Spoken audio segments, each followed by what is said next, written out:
Next question. Question of the day. All right. We can't sing. Over the past 10 years, what's been your biggest blessing in disguise? 10 years. Blessing in disguise. You go first. 10 years. So right now I'm 30. So since I was 20 until now.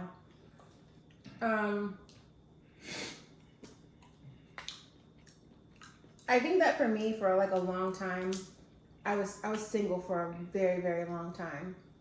And I thought that was like me being cursed of like possibly being single forever or not, because I was like inching to 30. So I was like really scared the closer I got to 30 that I was literally like cursed. I was so scared. And I think that me sitting in that like season of being single and enjoying my life carefree, not having to worry about anyone or anything, and just like living just for myself for that period, although in the time frame it felt like, oh my God, you're like waiting for that next step, like that was so necessary for me to be able to accept anything coming after the fact. So I didn't want to be single when I was single. I was always like, oh my God, I'm never going to get in a relationship. I'm getting older. I'm getting old. Oh my God, no one's going to want me because I'm going to be old. And I don't have any kids. I don't have this. I don't have that. But it was like truly like the biggest blessing to just like sit in that for a long time. I feel that. Yeah. I was gonna check and make sure it's recording. My bad. Okay. All right. So my biggest blessing in disguise. So back in the day, I used to have a mentor from my church, dude I looked up to and everything. Kind of like helped shape me a little bit. But we ended up moving into a house that he owned from our apartment. And one of the days, like, he came over to the house and me and my neighbors had beef. So, like, I'm petty. If they're making noise, I'm making more noise. Like, my mom is the same way, beating pots and pans on the floor. Like, we don't care. Like, we were upstairs. They were downstairs. They made noise. We made noise back. It just is what it is. But this was my mentor from the church. And he came over to the house, like, one of those days. And he was just like, yo, what's up, man? What's your problem? I'm like, what you talking about? He's like, what's your problem? I'm like, dog, what are you talking about? And then he's like, mind you, this is a minister in the church. And he's like, stop fucking playing with me. What is your problem? Oh, you're getting loud. Yeah, he got loud with me. We got like outside the crib, so I'm looking at him like, yo, bro, what's up with you? And I promise you, dog, like he said to me, I'll never forget this. He said, you know, you got evil in you. You got evil in you. The wrath of God won't come down on you. The wrath of God is going to come down on you. And I swear to you, I feel like that put a battery in my back for the next 8 years, because here we are now. And I've been completely blessed since this minister, not even minister, this elder in the church that I looked up to for like 10 years said that to me. And I held on to it for the rest of my life, like till this day. I haven't talked to him since that day. That was the last thing he said to me. I went to the church probably once when I joined the Marine Corps, and he was like cheering and shit. And I'm like, nah, bro, I don't got none of that love for you no more. Like after you said that to me, like I looked up to you as an elder in the church, and that's what you're gonna say to me, that the wrath of God gonna come down on me. But nah, man, God got me, God blessed me, and I feel like that was the day that it all transitioned into being into my favor. So I thank God for all the blessings that He's given me till this day. Absolutely, yes. It's just so crazy because I'm reading that book that you've heard on audiobook, the 4 Agreements, and in it talks about like the first agreement out of the 4 is like be impeccable with your word. And so it's like saying like be without sin with your tongue. So when you're speaking to people, you speak life, you speak blessings, you speak love. You don't curse someone because, you know, the power of the tongue can go either way. So it's like in that book, it talks about how when you accept that curse over your life, you say, okay, well, he sees this in me, so that must be in me. that could have sent you down a completely different path because you've now bonded with that curse that he's put over your life. But instead, you're like, no, this put a battery in my back to go the opposite way. And ever since, you've been shown nothing but favor because you don't align with the things that he said. And for somebody who's in that position and who's supposed to know God in that way, like I know you're not supposed to judge, but there's also like, you shouldn't talk to people like that, especially knowing the power of the tongue. So good for you. We are blessed. We are loved. We are favored. And we rebuke any of that because no. Facts. No. Coming out pretty.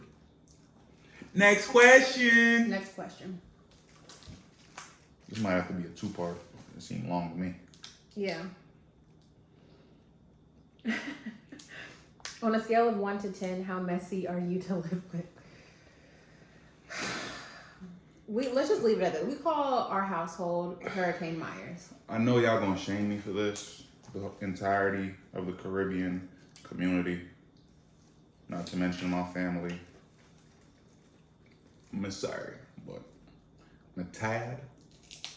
And He cleaned his whole life before me. yeah.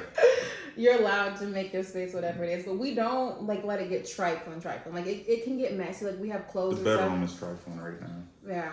The bedroom is trifling, but that's because Clothes. we just got 2 dressers, and we have yet to actually put the clothes in the dressers.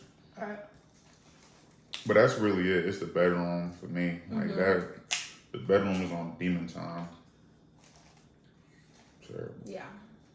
We're working on that. Pray for us. Pray for us. Even if you don't pray, like shoot a bat signal or something. This is so good.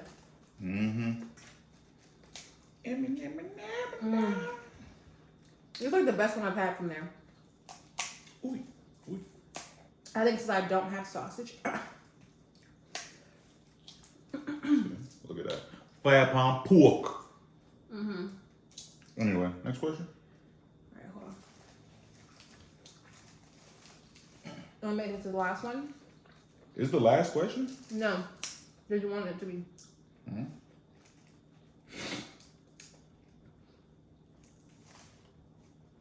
What have been the highlights and the lowlights of the past year for you?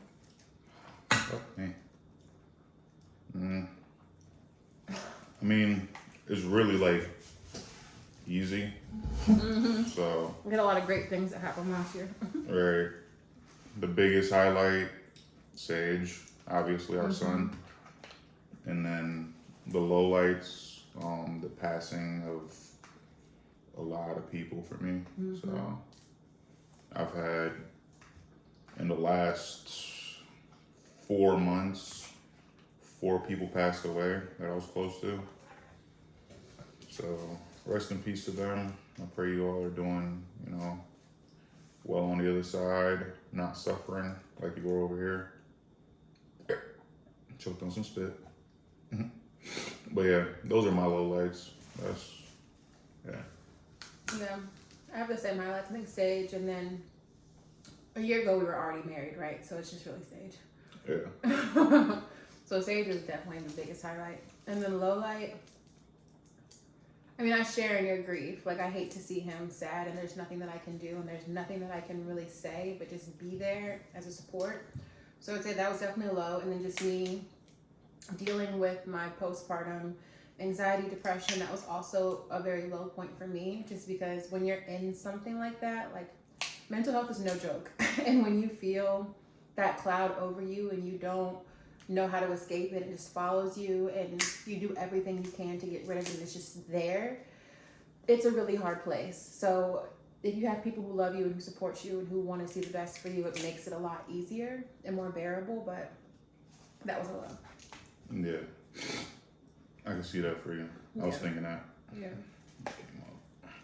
Maybe there's a better question we can end on. Bring the spirits back up. Yeah, we're happy people. Right. Like some somber, like 2 somber ass ones back to back. Yeah, this is a good one. Describe, if any way, ways in which our relationship has changed you. It's a good one to end on. Do you want me to go first? there's a lot of ways that I think like Randy has changed me, as far as just like my outlook on life and the future and people and relationships. Like I was saying earlier, like the love that he has for his family, the amount that he pours into people that he loves around him, like his heart is just very genuine. And so I feel like that's been the biggest change. He's given me a space where I feel safe enough to communicate my needs, my desires, my wants, my fears, like everything. And I don't feel like I'm being judged for that. It's just, he accepts me as I am. So in the past, I've had a hard time being vulnerable. I don't like reaching out for help. I like to do things on my own.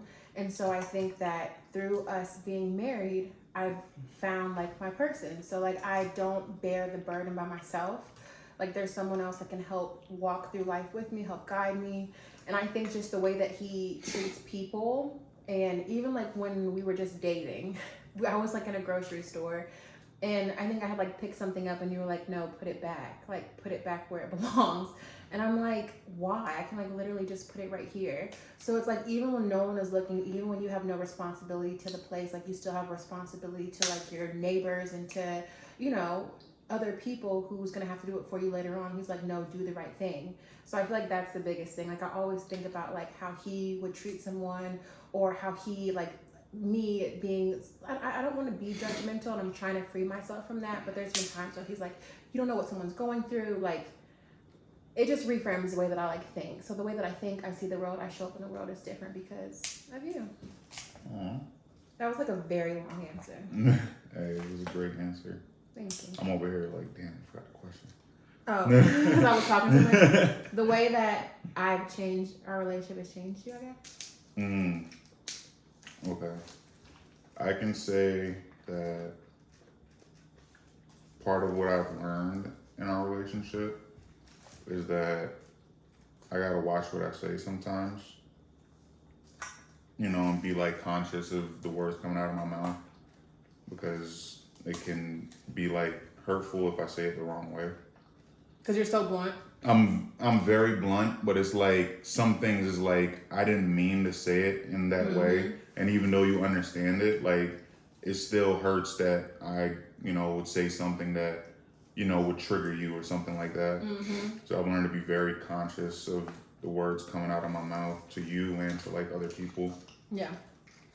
And then I've learned like some of the things that I do that, you know, bother you. That I was like, now I'm just gonna be me, I'm gonna do me. I've learned to like either shut it down or like pull back on it a whole lot, so that you don't feel, you know, disrespected or, you know, just feel any type of way negatively about it. So I'm still learning that part and working on it daily. I mean, in the back of my mind, I always know that you're never coming from a bad place. Like, even if you communicate something and it's the wrong way, like my feelings might be hurt, and I now communicate that my feelings are hurt. He might have to pry it out of me and ask me questions, but eventually I'll tell him how I feel. And we have a conversation, and we don't let it linger, you know? So we're both growing and learning and compromising. I feel like I gotta sit on this one too. I gotta sit on this question and think. Because there's definitely more that you've taught me in this relationship. Like a crazy amount. I just do so much reflecting. I'm here by myself all the time. We'll say, but. And I'm at work. Like, so like that one. Yeah. And I'm going through like a whole healing journey right now. So it's like, I very much look at the lens of life, like through our marriage and things like that. So I'm reading books and educating myself on different things. And so I'm always thinking about the things that Wayne has already done in his life, only being 25. And like, these are like Deepak Chopra. I don't even know how to say his name, but his stuff is good. Like the things that Randy already does that this like spiritual leader is like talking about. So I think I just like think about it a little bit like deeper right now. But you still had really valid things that you said. I appreciate that. You were deeper than mine. Because I've thought about it. And I talk about it too, you know. But that's all we got. This corn is good. This is so good. Yeah. Over here smashing us. No, but for real, I'm about to like look back on this video and be like, Damn, that food was good. damn, that food was good and you were sloppy. But that's all we got. We love y'all. Make sure you like, comment, subscribe. If anything resonated with you, please let us know. We love to engage the comment section. Follow us on our other social media channels, and we will see you in the next video. Peace. She said peace, but hold on. We're gonna do a Q&A for our next video. So if you actually did make it this far, go ahead and like drop 2 questions that you might have for us. No holes barred. We'll answer anything truthfully. This thing really saved me. Mm-hmm. Like nothing is off limits. We'll literally answer it. Pretty much anything. Anything. So if you made it this far, shout out to you. Love you. This is a good one.